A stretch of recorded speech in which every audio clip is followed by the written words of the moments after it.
Sahabat Sehat RSA, jumpa kembali di TikTok Podcast, tempat di mana kita bisa berbagi seputar isu kesehatan terkini yang pasti di dalamnya akan banyak informasi yang pasti akan menambah wawasan untuk kita semua. Sahabat Sehat RSA melanjutkan dari topik bahasan yang sebelumnya bahwa episode kali ini topiknya seputar kesehatan kulit dan estetika. Tadi topik yang pertama kita sudah melakukan perbincangan gitu ya, ngobrol-ngobrol dengan seorang ahli dokter spesialis kulit seputar akne dan jerawat. Kali ini adalah bopeng atau scar gitu, karena bopeng atau scar itu juga salah satu penyebabnya adalah dari akne atau jerawat itu gitu. Nanti kita akan coba ulas lebih dalam seputar scar. Tentu seperti biasa saya tidak hadir sendiri, sudah hadir bersama saya di studio dokter spesialis kulit dan estetika, Dr. Hafizah Nurmastuti, spesialis dermatologi, venerologi dan estetika. Selamat datang kembali Dr. Vivi. Terima kasih Mbak Lili. Masih semangat ya? Semangat terus. Saking semangatnya Dok, sampai saya tadi agak keliru ya.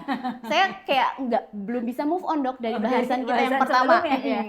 Soal akne atau jerawat gitu. Karena sebenarnya tadi di sesi yang pertama pertanyaan sebenarnya cukup banyak Dok. Betul. Tapi karena dibatasi waktu, ini sama teman-teman tim hanya boleh 15 menit. Jadi sebenarnya banyak pertanyaan yang jadi PR. Nanti kita bisa lanjut di belakang mungkin ya Dok. Boleh. Jadi kali ini kita move on ya Dok. Oke. Topiknya adalah kita akan coba ngobrol seputar bopeng atau scar gitu ya.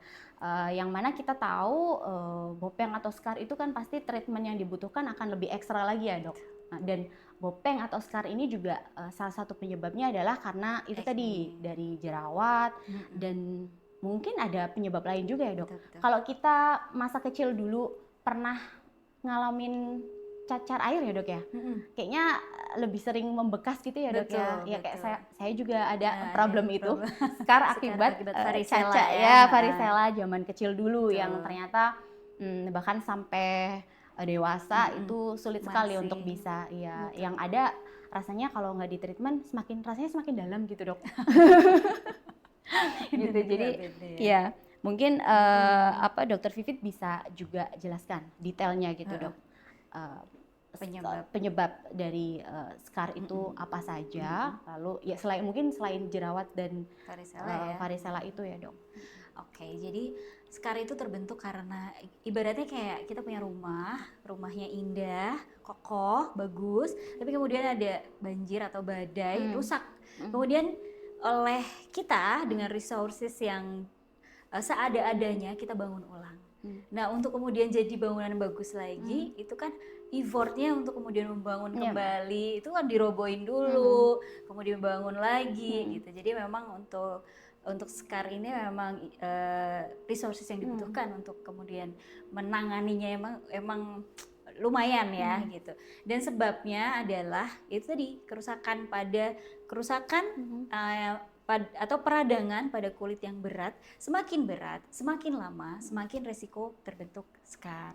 Ya contohnya ya acne yang tidak diatasi dengan baik, lama, terus berat peradangannya itu bikin scar. Kemudian varicella atau cacar air tadi ya, cacar air memang self-limiting disease, jadi memang sembuh sendiri gitu. Biarin aja nanti sembuh sendiri juga, apalagi anak-anak ini gitu kan. Sembuhnya kulitnya juga cepat. Tapi yang tidak masyarakat sering tidak diantisipasi adalah bekasnya gitu. Ya cacarnya sembuh tapi bekasnya yang menahun sampai gede bahkan gitu kan. Dan sebab yang lain itu yang jadi catatan ya pada varicella, segera pengobatan akan resiko scarnya juga semakin ringan gitu. Tapi kalau varicella itu memang akan selalu menyebabkan scar atau sebenarnya kalau ditangani pada saat penyakitnya muncul ditangani dengan baik itu nggak muncul scar Dok? Bisa. Oh gitu. Jadi semakin cepat 2 kali 24 jam dia dapat obat, maka severitasnya akan lebih ringan. Nah, severitas lebih ringan tuh artinya banyaknya lesi lebih sedikit, beratnya lesi juga lebih ringan gitu. Jadi resiko scarnya tuh sedikit atau ringan gitu. Sedikit dan atau ringan gitu. Jadi lesinya bintil-bintilnya kan juga lebih sedikit kalau diatasi dengan cepat, otomatis ya PR-nya juga sedikit gitu. Itu tentang varicella. mungkin perlu dibahas karena memang banyak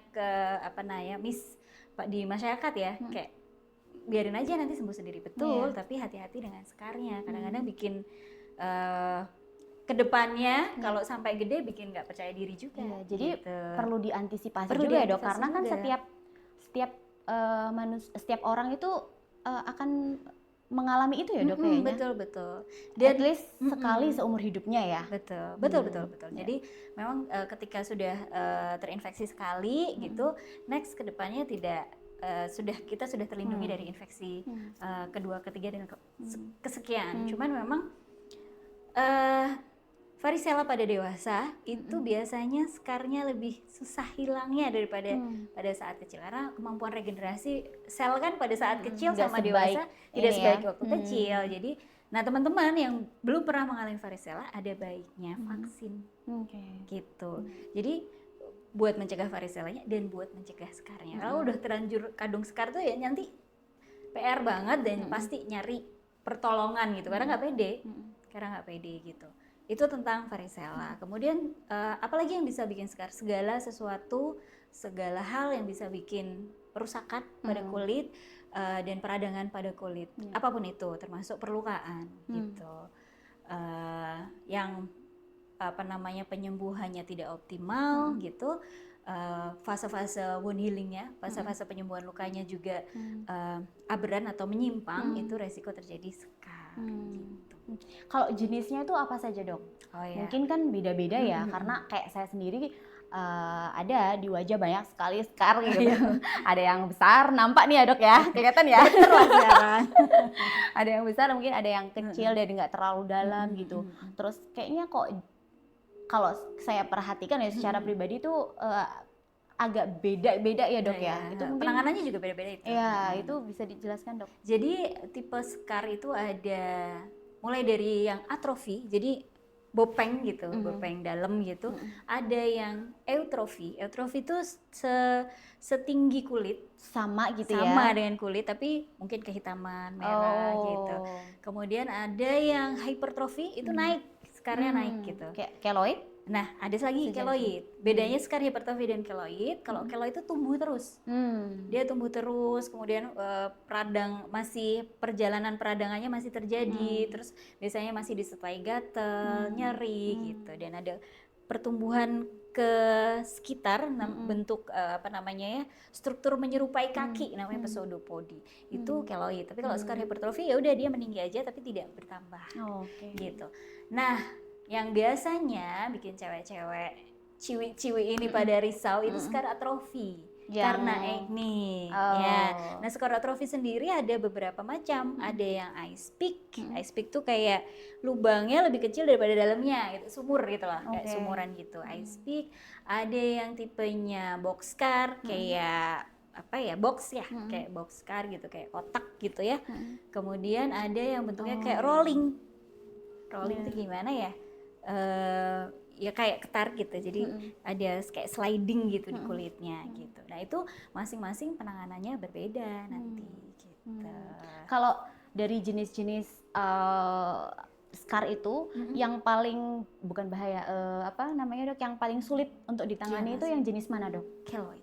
Yang keloid itu frustrating ya, karena semakin membesar penanganannya juga butuh effort ya, karena disuntik dan nyeri itu suntiknya gitu. Jadi kalau teman-teman punya luka yang tadi ciri-cirinya ya, bekas luka kok bertambah besar, kok progresif pertambahan besarnya, kemudian disertai rasa tidak nyaman, rasa gatal, nyeri gitu ya, itu segera aja diperiksakan, karena semakin kecil semakin mudah penanganannya, semakin besar semakin repot penanganannya, karena yang disuntik kan jarum itu kan terbatas ya. Jadi kalau keloidnya besar, artinya area yang disuntik juga semakin besar, ya semakin repot buat pasiennya karena sakit gitu. Dan ada batas maksimal obat yang disuntikkan setiap kali sesi, karena kalau terlalu berlebihan nanti muncul efek sampingnya. Jadi kalau semakin luas, tidak dalam satu sesi tidak bisa teratasi semua gitu. Dan itu butuh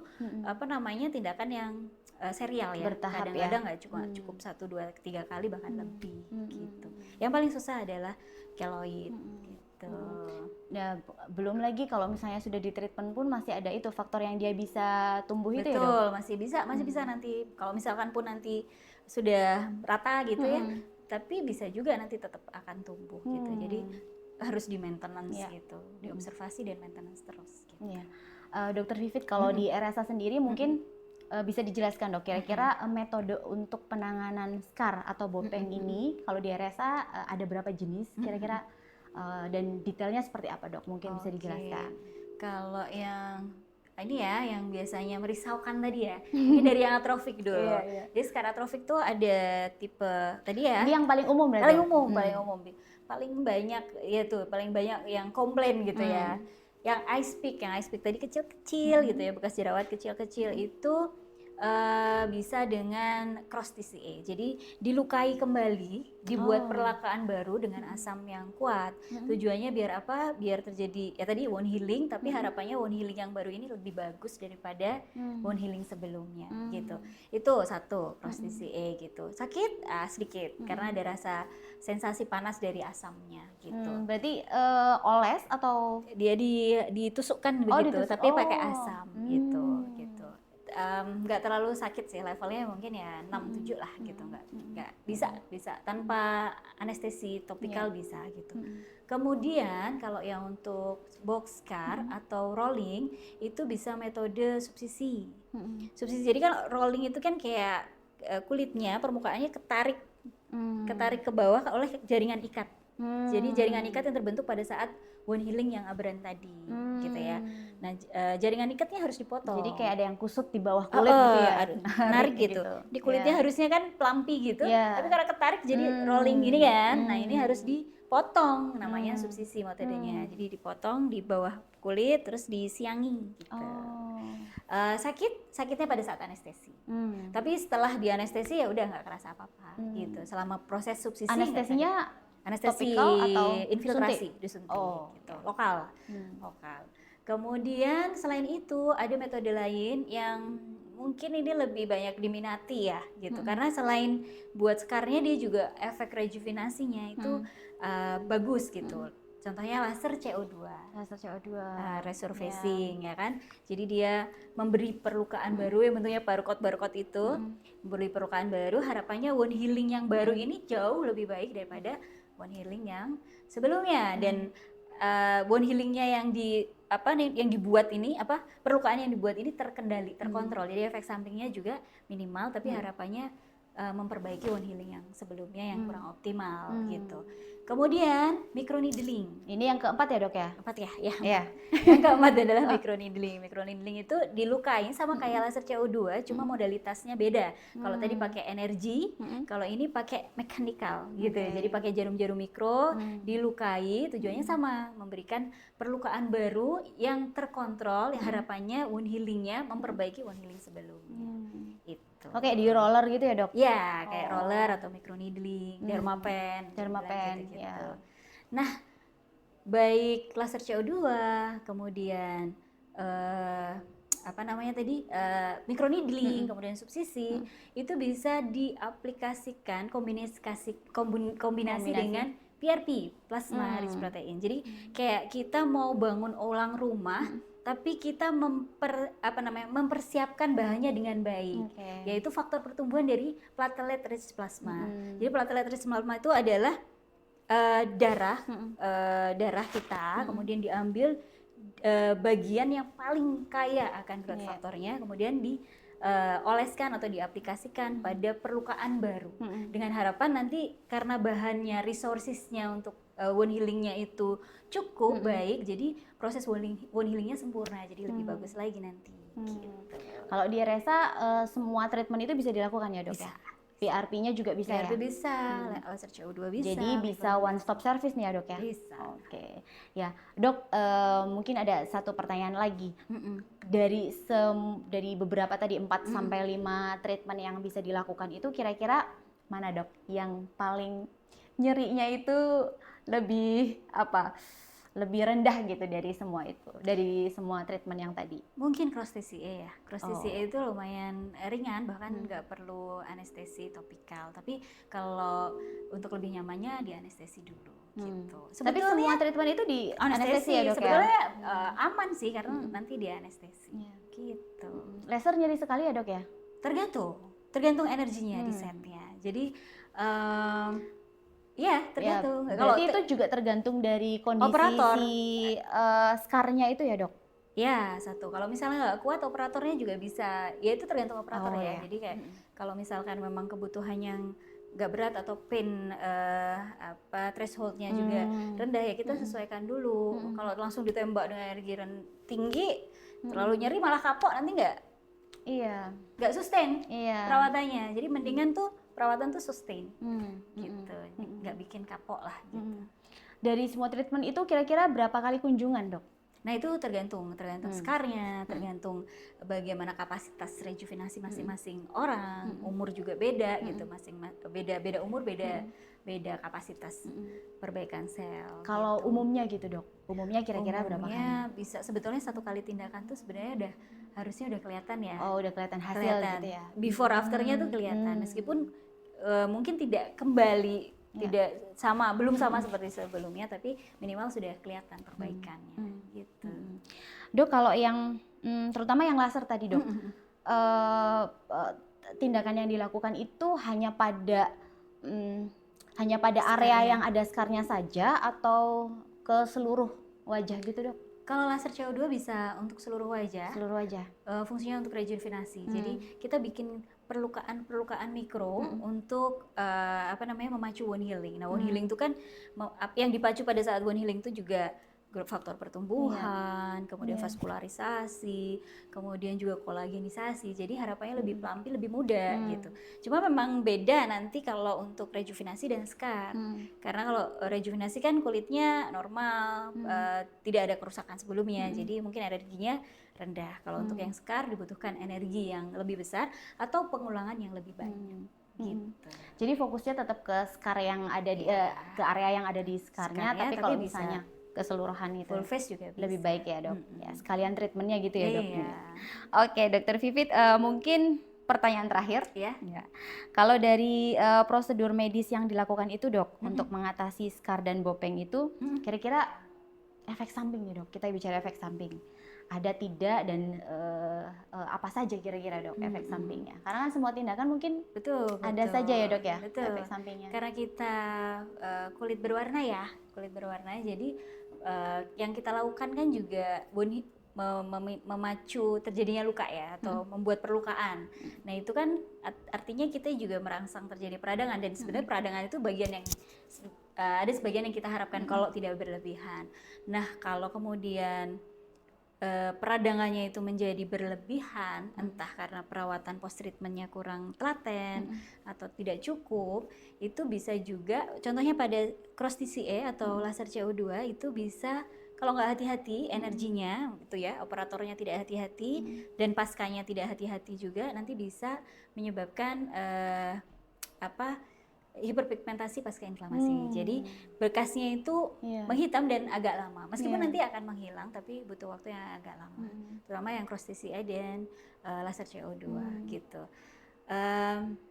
Kalau komplikasi yang lain adalah infeksi, karena kita memberikan perlukaan. Tapi kalau dengan post treatment atau preparation yang bagus, kemudian post treatmentnya juga bagus, mencegah terjadinya komplikasi tersebut.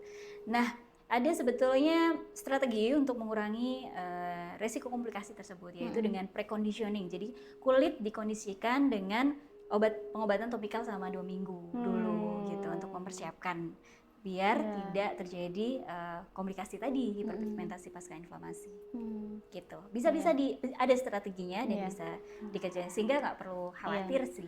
Ya, gitu. ada efek samping, tetapi juga ada upaya yang bisa kita lakukan untuk meminimalkan itu atau bahkan menghilangkan efek samping itu ya, Dok? Betul. Oke, sudah cukup jelas, walaupun sebenarnya ada pertanyaan masih tapi banyak mungkin ya. Nanti di sesi berikutnya ya, Dok ya. Karena memang membahas soal kulit wajah itu terutama ya dok, Iya. kulit wajah itu memang ya itu tadi nggak ada habisnya Nggak ada ya dok ya. habisnya. Iya. Jadi satu bahasan aja scar ternyata banyak sekali Iya, cabang-cabangnya. betul. Yaitu ahlinya dokter Vivit Iya. ya. Nanti kita ngobrol-ngobrol lagi. Boleh ya dok. Ya sahabat sehat di rumah juga bisa mengakses layanan untuk menangani scar di Bisa, RSA ya dok ya. bisa. Jadi kalau misalnya tertarik gitu untuk bisa supaya kulitnya lebih baik ya dok, Lebih supaya baik. kalau make up tuh lebih halus gitu ya Iya, dok ya. tanpa make up lebih Iya, juga yang sebenarnya cantik. juga nggak hanya terjadi di perempuan, pastinya laki-laki Betul, juga ya betul, dok. betul, Apalagi betul. kalau misalnya laki-laki mungkin jarang treatment ya dok, jadi mungkin scarnya lebih Banyak lebih pasien dalam saya gitu ya, yang Dok? laki-laki juga. Iya, oke. Jadi laki-laki juga berhak Ya, tampil prima. oke. Ya, sahabat sehat mungkin itu tadi ya dok ya, kita tutup untuk sesi ini.